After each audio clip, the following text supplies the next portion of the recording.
25/2/2025 প্রাতঃমুরলি ওম শান্তি বাপদাদা মধুবন।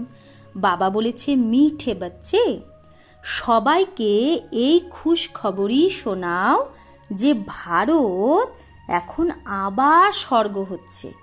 তো সবাইকে কোন খুশ খবরই শোনাও? যে ভারত আবার কি হচ্ছে? স্বর্গ তৈরি হচ্ছে। হেভেনলি গড ফাদার এসেছে।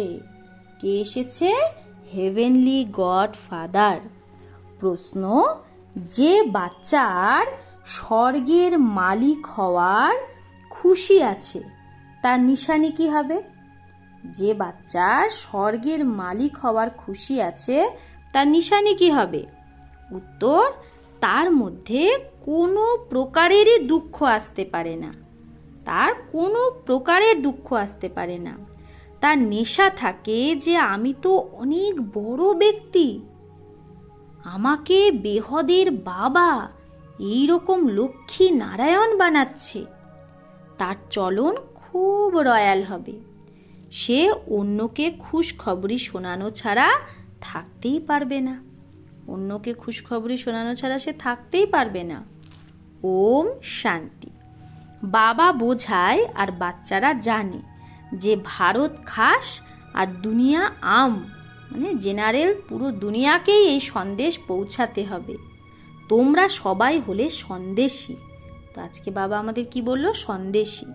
খুব খুশির সন্দেশ সবাইকে দিতে হবে যে ভারত এখন আবার স্বর্গ হচ্ছে অথবা স্বর্গে স্থাপনা হচ্ছে। ভারতে বাবা, যাকে হেভেনলি গড ফাদার বলে, সেই স্থাপনা করতে এসেছে। তোমাদের বাচ্চাদের ডাইরেকশন হলো যে এই খুশখবরি সবাইকে ভালোভাবে শোনাও। প্রত্যেকের নিজের ধর্মের একটা নেশা থাকে, তোমাদেরও নেশা আছে। তোমরা খুশখবরি শোনাও। ভারতের সূর্যবংশী দেবী দেবতা ধর্মের স্থাপনা আবার হচ্ছে, অর্থাৎ ভারত আবার স্বর্গ হচ্ছে। এই খুশি মনের মধ্যে থাকা উচিত যে আমি এখন স্বর্গের মালিক হচ্ছি। যার এই খুশি ভেতরে থাকবে তার কোনো রকমেরই দুঃখ হতেই পারে না। এটা তো বাচ্চারা জানে যে নতুন দুনিয়া স্থাপন হতে অনেক তাকলিফ, কষ্টও হয়, অবলাদের ওপর কত অত্যাচার হয়। বাচ্চাদের এটা সদৈব স্মৃতিতে থাকা উচিত যে আমরা ভারতকে বেহদের খুশখবরই শোনাচ্ছি।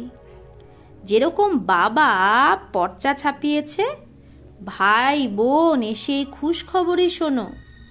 সারা দিন খেয়াল চলে কি যে কিভাবে সবাইকে এই সন্দেশ পৌঁছাবো, কিভাবে সন্দেশ শোনাবো। বেহদের বাবা বেহদের বর্ষা দিতে আসে। এই লক্ষ্মী নারায়ণের চিত্রকে দেখে তো সারা দিন হর্ষিত থাকা উচিত। তোমরা তো অনেক বড় ব্যক্তি, তাই তোমাদের কোনো জঙ্গলি চলন হওয়া উচিত না। বাবা আমাদের কত বড় উঁচু নজরে দেখছে, দেবী দেবতা হব আমরা, তো আমাদের জঙ্গলি চলন থাকা উচিত না। তোমরা জানো আমরা বানরের থেকেও খারাপ ছিলাম, এখন বাবা আমাদের এইরকম দেবী দেবতা বানাচ্ছে, তো কত খুশি হওয়া উচিত।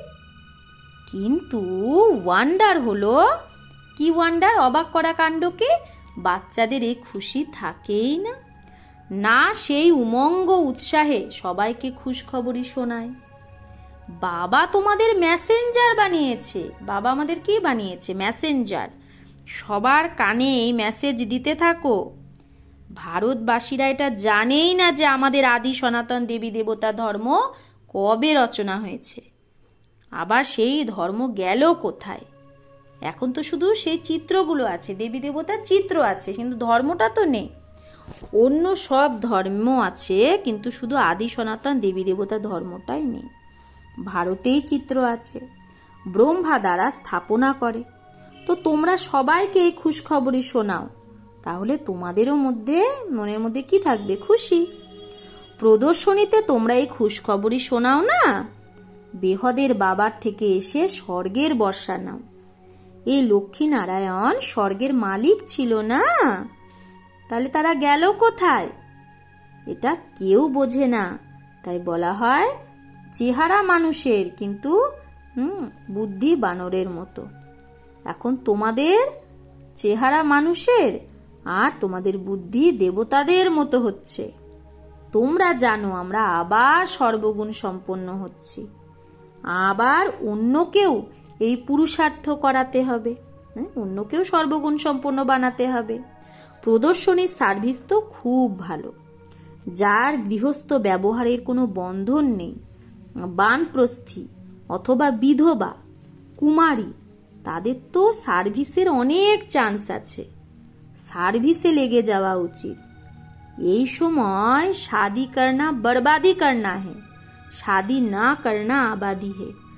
এই সঙ্গম যুগে এখন বিয়ে করা মানে বরবাদি করা, আর বিয়ে না করা মানে আবাদি। বাবা বলে এই মৃত্যু লোক পতিত দুনিয়া বিনাশ হচ্ছে, তোমাদের এখন পাবন দুনিয়ায় যেতে হবে। তাহলে এই সার্ভিসে লেগে যাওয়া উচিত। প্রদর্শনীর পরে প্রদর্শনী করা উচিত। সার্ভিসেবল বাচ্চা যে, তার তো সার্ভিসের শখ খুব ভালো থাকে। বাবাকে যদি কেউ জিজ্ঞেস করে বাবা আমি চাকরি ছাড়বো, বাবা দেখে যদি যোগ্য হয় তো পারমিশন দেয়, ভলে সার্ভিস করো। এই রকম খুশ খবরই সবকো সুনানি হে, যে ভলে তুমি সেবা করো। এইরকম খুশ খবরই সবাইকে শোনাতে হবে। বাবা বলে নিজের রাজ্য ভাগ্য এসে নাও। তোমরা 5000 বছর আগে রাজ্য ভাগ্য নিয়েছিলে, তাহলে এখন আবার সেটা নাও। 5000 বছর আগে তো আমরা সত্যযুগে ছিলাম, তো সেটা হারিয়ে ফেলেছে, এখন আবার নাও। শুধু আমার মতে চলো। দেখা উচিত আমার মধ্যে কি কি অবগুণ আছে। তোমরা এই ব্যাচের ওপরেও তো অনেক সার্ভিস করতে পারো। এটা ফার্স্ট ক্লাস জিনিস এই ব্যাচ, ভালে পাই পয়সার জিনিস, কিন্তু এই ব্যাচের দ্বারাই কত উঁচু পদ পেতে পারে। মানুষ পড়ার জন্য বই আদির ওপরে কত খরচা করে না, আর এখানে তো বইয়ের ব্যাপারই নেই, শুধু সবার কানে সন্দেশ দিতে হবে। এটাই হলো বাবার সত্যিকারের মন্ত্র। বাকি তো সব ঝুটে মন্ত্র দিতে থাকে, দেয় না মানুষ কানে কানে মন্ত্র, বলে ওগুলো ঝুটা মন্ত্র। ঝুটি চিজ কি ভ্যালু থোড়েই রেতি হে, মিথ্যা জিনিসের ভ্যালু থোড়েই হয়, ভ্যালু হীরারই হয় নাকি পাথরের। এই যে গায়ন আছে, কি গায়ন আছে যে এক এক ভার্সেন্স লাখো কি মিলকিয়াত। এই যে এক একটা বাবার ওয়ার্ড লাখ লাখ টাকা, লাখ লাখ টাকার সম্পত্তি, তো সেটাই জ্ঞানের জন্যই বলা হয়। বাবা বলে শাস্ত্র তো অনেক আছে, তোমরা তো আধা কল্প পড়ে এসেছো, তার দ্বারা তো কিচ্ছু পাওনি শাস্ত্র থেকে। এখন তোমাদের আমি জ্ঞান রত্ন দিচ্ছি। কি দিচ্ছে? জ্ঞান রত্ন। তো মানুষ হলো শাস্ত্রের অথরিটি, আর বাবা জ্ঞানের সাগর। বাবার এক একটা জ্ঞানের ভার্সেন্স লাখো কোটি টাকা। তোমরা বিশ্বের মালিক হয়ে যাও, এই পড়ার দ্বারাই তো আমরা হই। পদমপতি গিয়ে হও, এইটা জ্ঞানেরই মহিমা। ওই শাস্ত্র আদি পড়তে পড়তে তো কাঙ্গালি হয়ে গেছো, তো এখন এই জ্ঞান রত্নের দানও করতে হবে। শুধু নিলে হবে না, দানও করতে হবে। বাবা অনেক সহজ যুক্তি বলো নিজের ধর্মকে ভুলে তোমরা বাইরে ভটকাতে থাকো। তোমরা ভারতবাসীদের আদি সনাতন দেবী দেবতা ধর্ম ছিল, সে ধর্ম গেল কোথায়? 84 লাখ জনি বললে কিচ্ছু বুদ্ধিতে বসে না। 84 লাখ জনি বলেই তো ভুল করেছে। এখন বাবা বোঝায় তোমরা আদি সনাতন দেবী দেবতা ধর্মের ছিলে, আবার তোমাদের 84 জন্ম হবে। এই লক্ষ্মী নারায়ণ আদি সনাতন দেবী দেবতা ধর্মের ছিল না, এখন ধর্মভ্রষ্ট আবার কর্মভ্রষ্ট হয়ে গেছে।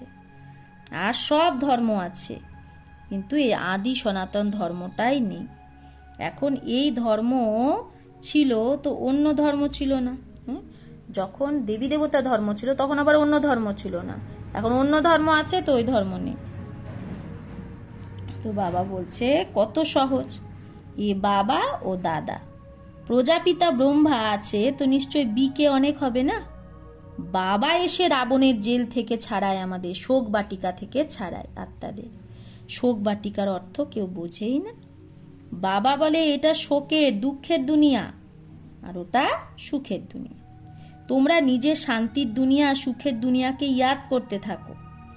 ইনকর্পোরিয়াল ওয়ার্ল্ড বলে না, নিরাকারী দুনিয়া, সেটা হলো শান্তির দুনিয়া। ইংলিশ অক্ষর খুব ভালো, ইংলিশ তো চলতেই থাকে না, এখন তো অনেক ভাষা হয়ে গেছে, মানুষ কিচ্ছু বোঝে না। এখন বলে নির্গুণ বাল সংস্থা, একটা সংস্থা আছে নির্গুণ বাল সংস্থা। তো নির্গুণ মানে কি, কোনো গুণ নেই, তো এমনি এরকম সংস্থা বানিয়ে দিয়েছে। নির্গুণের অর্থও বোঝে না, নাম ছাড়াই, অর্থ ছাড়াই নাম রেখে দেয়। তো এরকম অথা সংস্থা আছে। ভারতে একটাই আদি সনাতন দেবী দেবতা ধর্মের সংস্থা ছিল, আর কোনো ধর্ম ছিল না। কিন্তু মানুষ 5000 বছরের বদলে কল্পের আয়ু কত বলে দিয়েছে, লাখ লাখ বছর লিখে দিয়েছে না। তো তোমাদের সবাইকে এই অজ্ঞান অন্ধকার থেকে বের করতে হবে, সার্ভিস করতে হবে। ভলে ড্রামা তো বানায়া, কিন্তু শিব বাবার যজ্ঞ থেকে খাবে, খাবে, পড়বে, আর সার্ভিস কিচ্ছু করবে না, তো ধর্মরাজ যে রাইট হ্যান্ড সে নিশ্চয়ই সাজা দেবে। তাই সাবধানী দেওয়া হয়। সার্ভিস করা তো খুব সহজ, প্রেম সে কই কবি সমঝাতে রহো, প্রেম ভরে যে কাউকে বোঝাতে থাকো। বাবার কাছে কারো কারো সমাচার আসে যে আমি মন্দিরে গেছিলাম, গঙ্গা ঘাটে গেছিলাম, ভোরবেলা উঠে মন্দিরে যাই। তাহলে ভোরবেলা উঠে মন্দিরে গেলে কি হবে, রিলিজিয়াস মাইন্ডেড যারা ধার্মিক মনের তাদেরকে বোঝানো সহজ হয়। সব থেকে ভালো হলো লক্ষ্মী নারায়ণের মন্দিরে গিয়ে সার্ভিস করা। আচ্ছা, তাদেরকে এরকম বানায় কে? শিব বাবা। সেটা গিয়ে বোঝাও, জঙ্গল কো আগ লাগ যায়গি, জঙ্গলে আগুন লাগবে, এগুলো সব শেষ হয়ে যাবে, আর তখন তোমাদের পার্টও শেষ, পুরা হয়ে যাবে। তোমরা গিয়ে রাজাই কুলে জন্ম নেবে। তো রাজাই কীরকম ভাবে পাওয়া যায় সেটা আগে গিয়ে জানতে পারবে। ড্রামায় প্রথম থেকে থোড়েই বাবা শুনিয়ে দেবে সব। তোমরা যদি জেনে যাও আমি কি পথ পাবো, তাহলে তোমরা কি পুরুষার্থ করবে? তার জন্য বাবা বলে ড্রামায় আছে পরে। বেশি দান পুণ্য যারা করে তারা রাজাইতে আসে না, তো রাজাদের কাছে অনেক ধন থাকে। এখন তোমরা অবিনাশী জ্ঞানরত্নের দান করো। আমরা কি দান করি? অবিনাশী জ্ঞানরত্ন। ভারতবাসীদের জন্য এটাই জ্ঞান, ভারতবাসীদের জন্য এই জ্ঞানটা। বলো আদি সনাতন দেবী দেবতা ধর্মের স্থাপনা হচ্ছে পতিত থেকে পাবন বানানে বালা বাবা এসেছে। যে বাবা বলছে আমাকে ইয়াদ করো, কত সহজ। কিন্তু এত তমপ্রধান বুদ্ধি যে কিচ্ছু ধারণাই হয় না। তমপ্রধান বুদ্ধি বিকারের প্রবেশতা হয়ে যায়। তো বাবা বলছে জানবার ভি কিসম কিসমকে হতে, পশু পাখিও কত ধরনের হয়, কারোর মধ্যে ক্রোধ বেশি থাকে। প্রত্যেক পশুর স্বভাব আলাদা আলাদা হয়, বিভিন্ন ধরনের স্বভাব হয় দুঃখ দেওয়ার। যেমন পিঁপড়া কামড়ায়, তাই না, যেরকম এক একজনের বাঘ করে, মাংসাশী প্রাণী, তো সেরকম বাবা বলছে বিভিন্ন প্রাণী বিভিন্ন রকম ভাবে দুঃখ দেয়, মশা কামড়ায়, তাই না। তো সব থেকে প্রথম দুঃখ দেওয়ার বিকার কি? কাম কাটারি চালানো। রাবণ রাজ্যেই এই বিকারের রাজ্য হয়। রাবণ রাজ্য হলো বিকারের রাজ্য। বাবা তো রোজ বোঝায় কত ভালো ভালো বাচ্চারা আছে, বেচারিরা কয়েদে আছে, যাদের কি বলে বান্ধেলি। বাস্তবে তাদের মধ্যে যদি জ্ঞানের পরাকাষ্ঠা হয়ে যায় তাহলে তাকে কেউ ধরতেই পারবে না। যদি তার মধ্যে একবার জ্ঞান চলে আসে সে আর বান্ধেলি থাকবে না, তাকে কেউ পাকাড়ি নেই सकते। কিন্তু মোহের রগ অনেক আছে, মোহের কারণে সে নিজেও বান্ধেলি হয়ে থাকে। সন্ন্যাসীদের ঘরবাড়ি মনে পড়ে, খুব মুশকিলে সে আকর্ষণ যায়। এখন তোমাদের তো মিত্র সম্বন্ধী আদি সবাইকে ভুলতেই হবে। কেন? কারণ এই পুরানো দুনিয়া খতম হোনে বালি হে, এই শরীরকেও ভুলে যেতে হবে। নিজেকে আত্মা ভেবে বাবাকে ইয়াদ করো, পবিত্র হতে হবে। 84 জন্মের পাঠ তো বাজাতেই হবে। মাঝে তো কেউ ফেরত যেতে পারবে না। একবার চলে আসলে পরমধাম থেকে পুরো পাট বাজিয়ে তবেই যেতে হবে। এখন নাটক পুরো হচ্ছে, তোমাদের বাচ্চাদের খুব খুশি থাকা উচিত।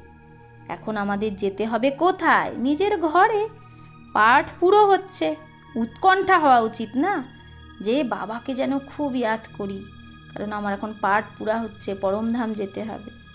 ইয়াদের দ্বারাই তো বিকর্ম বিনাশ হবে। ঘরে যাব আগে পরমধাম, তারপরে সেখান থেকে কোথায় নামবো? সুখধাম। সুখধাম মানে সত্যযুগে। অনেকে ভাবে তাড়াতাড়ি এই দুনিয়া থেকে যেন মুক্ত হয়ে যায়। তো বাবা বলে যায়েঙ্গে কাহা, কোথায় যাবে? প্রথমে তো উঁচু পদ পাওয়ার জন্য মেহনত করা উচিত না? তুমি যদি যাও তাহলে তুমি পুরুষার্থ না করলে তো উঁচু পদ পাবে না। প্রথমে নিজের নার্ভস দেখতে হবে, নিজের নাড়ি পালস দেখো, আমি কতটা যোগ্য হয়েছি। স্বর্গে গিয়ে কি করব? প্রথমে তো যোগ্য হতে হবে না। তাই বাবা বলে বাপকে সপুত বাচ্চে বন্না পারে। তার জন্য কি করতে হবে? বাবার সুপুত্র হতে হবে। এই লক্ষ্মী নারায়ণ সপুত লায়ক না? এই লক্ষ্মী নারায়ণ কি কত সুপুত্র, যোগ্য। বাচ্চাদের দেখে ভগবানও বলে এ খুব ভালো, যোগ্য সার্ভিস করার। কারো জন্য তো বলে এ যোগ্যই না, মুফত নিজের পদই ভ্রষ্ট করে দেয়। বাবা তো সত্য বলে না, ডাকেও হে পতিত পাবন এসো, এসে সুখধামের মালিক বানাও। সুখ মাঙ্গে না তো কি চায় মানুষ? অনেক সুখ। তো বাবা বলে কিছু তো সার্ভিস করার যোগ্য হও, সার্ভিস কানে লায়ক বানো। যে আমার ভক্ত তাকে এই খুশখবরই শোনাও, শিবের ভক্তদের, যখন শিব বাবা সম্পত্তি দিচ্ছে, সে বলছে আমাকে ইয়াদ করো আর পবিত্র হও, তো পবিত্র দুনিয়ার মালিক হয়ে যাবে। এই পুরানো দুনিয়াকে এখন আগুন লাগবে। পুরানো দুনিয়ায় সামনে এম অবজেক্ট দেখলে খুব খুশি হয় যে আমাকে এইরকম হতে হবে। সারা দিন বুদ্ধিতে এটাই যেন মনে থাকে, তাহলে কখনো কোনো শয়তানি কাজ হবে না। যদি বুদ্ধিতে থাকে আমি লক্ষ্মীনারায়ণ হবো, তাহলে কোনো শয়তানি কাজ হবে না। আমি এই হচ্ছি মানে লক্ষ্মীনারায়ণ, তাহলে কিভাবে এরকম উল্টা কাজ করতে পারবে? কিন্তু কারো ভাগ্যে না থাকলে এরকম যুক্তি রচনা করে যে না পারবো না, এসে নিজের কামাই করে না। কামাই কত ভালো, ঘরে বসে সবাইকে নিজের কামাই করতে হবে, আবার অন্যকেও করাতে হবে। ঘরে বসে সদর্শন চক্র ঘোরাও, অন্যকেও সদর্শন চক্রধারী বানাতে হবে। আজকে বাবা নিজের পুরুষার তার সেবার কথা দুটোই বলেছে, নিজেও করতে হবে, অন্যকেও সদর্শন চক্রধারী বানাতে হবে। যত অনেককে বানাবে তত তোমার পদ উঁচু হবে। এই লক্ষ্মীনারায়ণের মতো হতে হবে। এম অবজেক্ট তো এটাই না। হাতও যখন সবাই সূর্যবংশী হওয়ার জন্যই ওঠায়, আমরা হাত কখন ওঠাই? যে সূর্যবংশী হবে না চন্দ্রবংশী, তো সূর্যবংশীতেই তো হাত ওঠায়। এই চিত্র প্রদর্শনীতে খুব কাজে আসে, এর উপরেও বোঝাতে হবে। আমাদের উঁচু থেকে উঁচু বাবা যা শোনায় আমরাও সেটাই শোনাই। ভক্তি মার্গের কথা শোনা আমরা পছন্দ করি না। এই চিত্র তো খুব ভালো জিনিস, এর ওপর তোমরা অনেক সার্ভিস করতে পারো। अच्छा, मीठे मीठे सिकिलधे बच्चों प्रति माता पिता बाप दादा का याद प्यार और गुड मॉर्निंग। रूहानी बाप की रूहानी बच्चों को नमस्ते। हम रूहानी बच्चों की रूहानी माता पिता बाप दादा को याद प्यार गुड मॉर्निंग और नमस्ते नमस्ते नमस्ते। शुक्रिया बाबा, आपको लाख लाख शुक्रिया। ধারণা 1, নিজের নারী দেখতে হবে যে আমি কতটা যোগ্য হয়েছি। যোগ্য হয়ে সার্ভিসের প্রমাণ দিতে হবে।